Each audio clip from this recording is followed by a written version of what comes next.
Hi, my name is Kira. I tend to forget to introduce myself, so this is what that is. I am a Seattle-based storyteller, writer, podcaster, you name it. I just really want to share the gospel and share how Jesus truly changes everything. So this is your invitation to stay.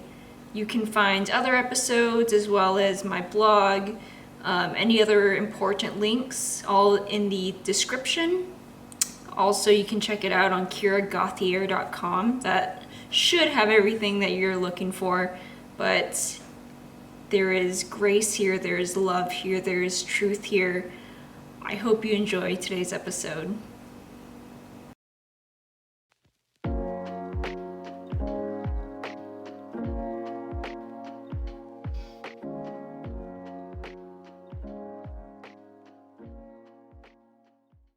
I have a confession. I finished season 2 of Love is Blind in like a week. I'm not a huge reality TV person, but for whatever reason, Love is Blind and Married at First Sight are two guilty pleasures that I have. They're entertained by nature, but also for a reason that may not come to mind initially. I enjoy hearing people's perspectives on things, especially people who do not know Jesus.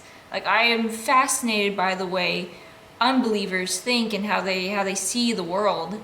Our mind, our ways of thinking, our heart's desires. It's all incredible to me how we're so uniquely made but have such similar desires.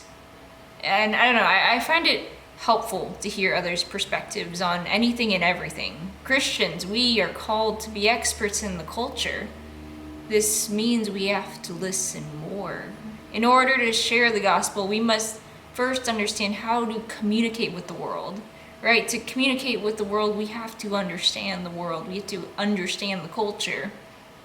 It reminds me of last week's episode as we looked at how Jesus claimed to be God very explicitly in the context of that culture and that religion.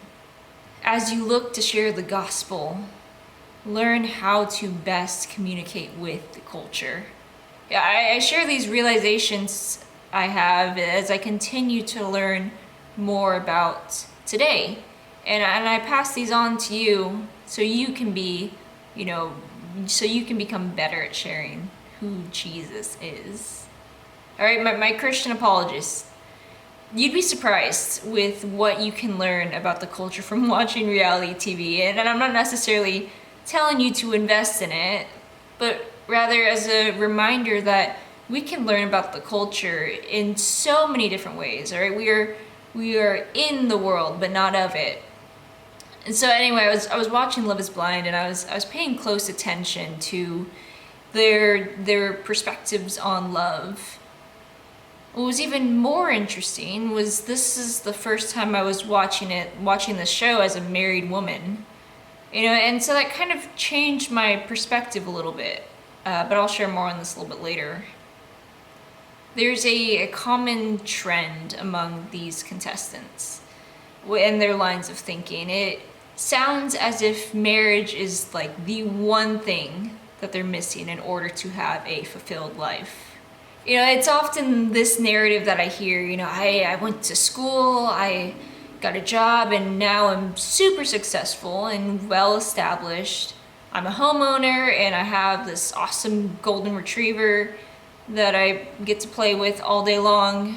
And all I am missing is a husband. Or as these engaged couples are head over heels in love with one another, the narrative becomes, he's perfect, he is my everything, we just complete one another. And I get it, some of it, most of it, or possibly all of it, is produced in such a way to entertain you. Like, it's reality TV. But at the same time, I don't think it's too far removed from the desires that we have. We have this innate desire to worship. We were actually designed to worship. And another desire we have is to be fully known and fully loved. And those are just two things. But, I I listen and I see the culture and the world, and we all have these similar desires and longings. Like, who could possibly fulfill it? What could possibly fulfill it? As a married woman, I have a new perspective as I watch this show.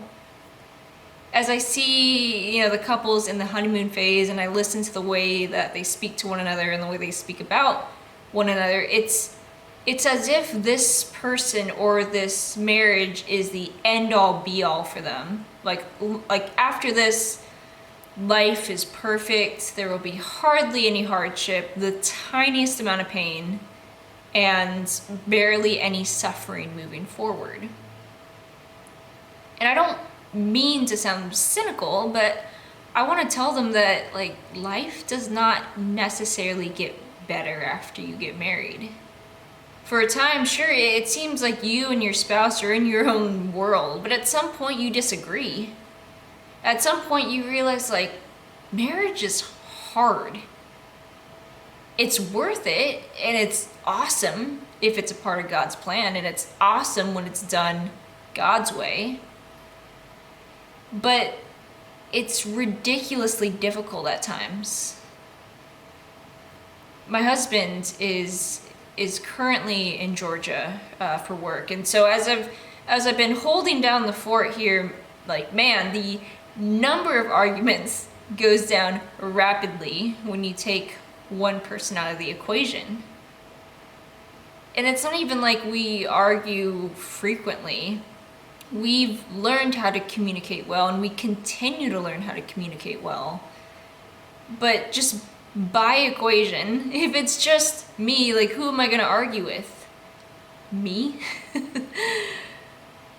Marriage is absolutely amazing, don't get me wrong. Marriage is amazing if it's a part of God's plan for you. Singleness is absolutely amazing if that's a part of God's plan for you. As I watch these shows like Love is Blind, it just makes me wonder, when will these couples learn that their spouse will never be able to fulfill them? And I hope that when they do get to that point, that they cling to Jesus. By our design, we were created to worship. But what we need to understand is that if we are worshiping anything, absolutely anything aside from God, that thing or that person will be crushed under the weight of our worship. I've mentioned this before, and I'll come back to it again because I think it's just that important. Maybe to you, you're listening to this, and regardless of your relationship status, you're thinking, well, duh, of course they're not going to be fulfilled.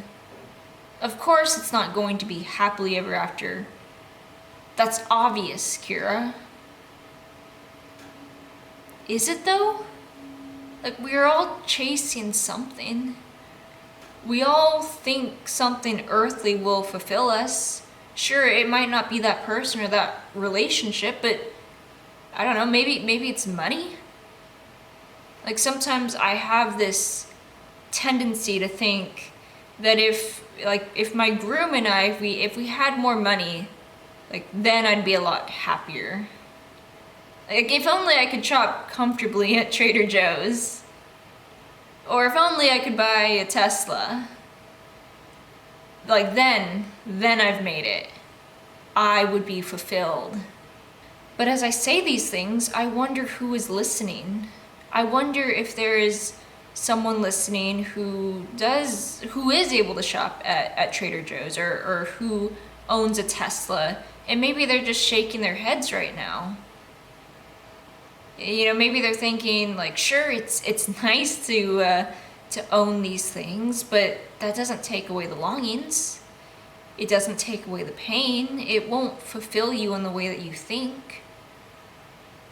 Similar to the way that my perspective about marriage changed once I got married. Similar to the way I respond to the statements made by the Love is Blind contestants.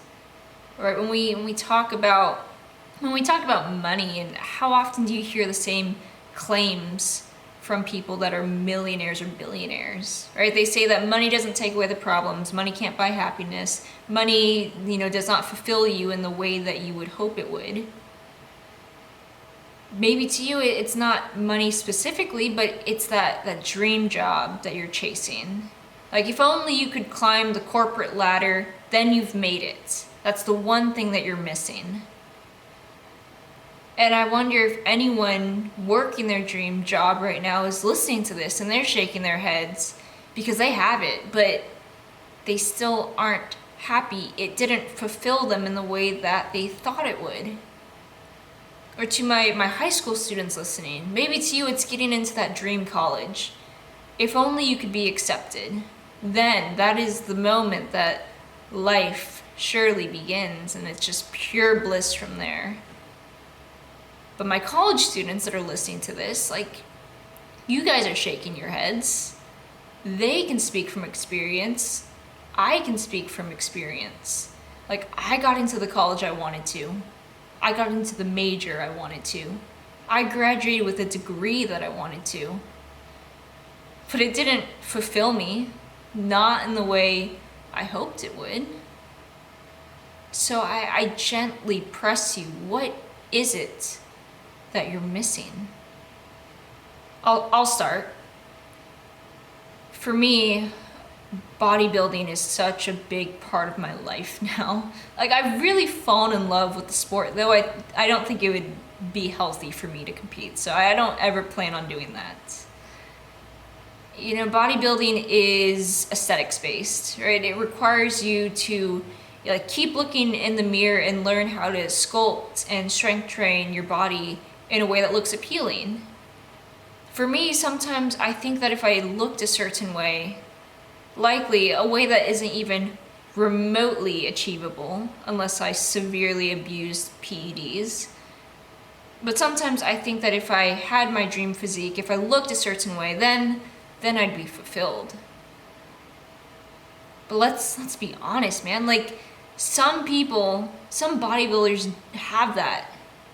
Like, they have their dream physique and it's still not enough. They still aren't happy. We know that we always want more. You can even apply it to little things. We want the newest smartphone.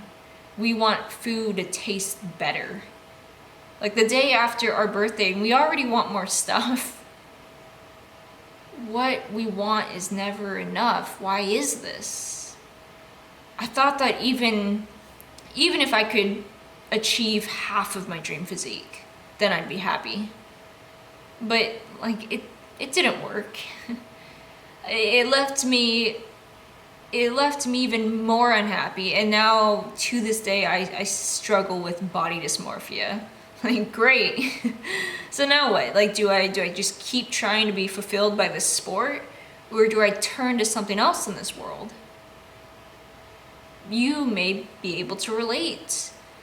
It's because we cannot be fulfilled, we often continue to just raise the stakes, or we chase something new. It's this endless cycle. We're not nearly as free as we think. By design, we are created to worship, but whatever you idolize, you will ultimately demonize. And you know this too. You know this. For example, if you decide to worship your significant other, you're gonna crush them under the weight of your worship. You're asking them to be God when they can't. Ask anyone who's done this. It has always failed. It never works. Right? They weren't fulfilled by putting their significant other on a pedestal. I've done this with friends. It always fails. They can't be God. Right? Or if you decide to worship yourself, you're going to get to a point where again, you're going to realize you can't be your own God. That is the biggest issue with self-helpism, which I've talked about in the past. You end up just hating yourself because you can't satisfy yourself. All right, don't learn this the hard way like I did. Here's the thing, friend. Your longings and your desires, they're not physical. They're spiritual. And the spiritual gap can only be filled with God. All right, whatever you idolize, you will ultimately demonize, aside from God. God can handle the weight of your worship. He's God. If your hunger is related to a physical need, like your stomach is empty, well, the only way to fill it is with something physical, like food. But some of our other longings and other desires, they're spiritual. They're not physical. And you know this. Like, no amount of money, not human love, not your achievements, not your professional development, it's not going to fulfill you long term. All right, my Christian friend, this is how you bring up the gospel. You know the good news of Jesus, and you know he changes everything. Whether it's from reality TV or simply just talking to my peers, I see this endless chase for more. How can we ever satisfy our deepest desires? I know it's anecdotal, but hear me out. I've lived in ways where I was bouncing to different things in this world, hoping that it would fulfill me. Whether it was good grades, relationships, my personal achievements, or even just like the amount of attention I would receive. I was doing what I could do to fulfill these longings. It was always like the same longings, right? Like, I want to feel loved. I want to feel important. I want to be seen. I want to be prioritized. When I've looked to the things of this world, it works, but only temporarily. I found that it is this never-ending cycle. You either raise the stakes or you look to something else. But when you look to Jesus to fulfill these longings, you see that he is enough. The author of the universe created everything, including you. You were made by purpose and for purpose. The creator of the world knows you fully and loves you unconditionally. He does. Like, I found that Jesus is the only one who can fulfill. He is the only one that can withstand the weight of your worship. When you let Jesus fulfill these desires, like that cycle stops. It's almost as if Jesus is the perfect fit or something. And it's not to say that, because I'm a Christian, I don't struggle with wanting to be fulfilled by material or people. No, I do. I'm tempted to. I am continuously tempted to try to fulfill my longings and my desires with, like, bodybuilding, for example. But the gospel shares with us that, that's not going to work, man. It never works. Our needs are spiritual, they're not physical. The only thing that can fulfill those needs is Jesus. Anything besides Jesus will fail. I know this because I've tried it. And listen, you already know from chasing after the things of this world that it's not going to fulfill you. So could I just offer the Christian worldview? Would you be willing to learn about who Jesus claimed to be? Jesus changed my life, and he can totally, radically change yours too. Would you be willing to try out this Jesus?